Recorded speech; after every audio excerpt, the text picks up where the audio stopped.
పర్యావరణ పరిరక్షణ, శారీరక దృఢత్వం గురించి ప్రజలకు అవగాహన కల్పించడానికి స్పెషల్ ప్రొటెక్షన్ ఫోర్స్ పోలీసులు చేపట్టిన సైకిల్ ర్యాలీ రేణిగుంటకు చేరింది. ఈ యాత్ర శ్రీకాకుళం నుంచి అనంతపురం వరకు కొనసాగనుంది. దీనికి సంబంధించిన మరింత సమాచారాన్ని మా ప్రతినిధి గిరి అందిస్తారు.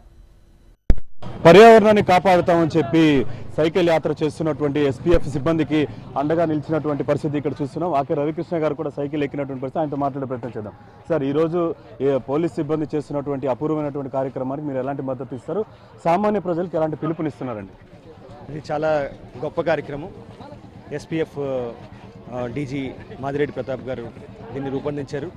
శ్రీకాకుళం నుంచి అనంతపూర్ వరకు రాష్ట్రం మొత్తం సైకిల్ ర్యాలీ నిర్వహించడం, సైకిల్ వల్ల వచ్చే ఉపయోగాలు, ఆరోగ్యం, పర్యావరణ కాలుష్యాన్ని తగ్గించడం, అదేవిధంగా ఫిట్నెస్, యూత్ అందరూ కూడా ఫిట్గా ఉండాలి. దేశానికి యువకులే చాలా కీలకమైన వ్యక్తులు, వాళ్ళ గురించి, ఆరోగ్యం గురించి ఇది ఒక మంచి కార్యక్రమం చేపట్టారు. ఎస్పీఎఫ్ సిబ్బందికి, ఎస్పీఎఫ్ కమాండెంట్ గారికి, వాళ్ళ సిబ్బంది అందరికీ కూడా శుభాకాంక్షలు. Thank you. ఖచ్చితంగా ఆరోగ్యానికి ఎంతో ఉపయోగకరంగా ఉండేటటువంటి సైకిల్ని ఒక బ్రాండ్ అంబాసిడర్గా మనం ముందుకు వెళ్ళాలని చెప్పి యువత సైకిల్ వైపు అడుగు వేయాలని చెప్పి సైకిల్ తీసుకొని ఏ చిన్న కార్యక్రమం సైకిల్ అంటే పర్యావరణాన్ని కూడా కాపాడేటువంటి వాళ్ళం అవుతామని చెప్పి ఆకే రవికృష్ణ గారు యువకులకు పిలుపునిస్తున్న పరిస్థితి ప్రస్తుతం తిరుపతిలో ఉంది. Vote Hyderabad studio.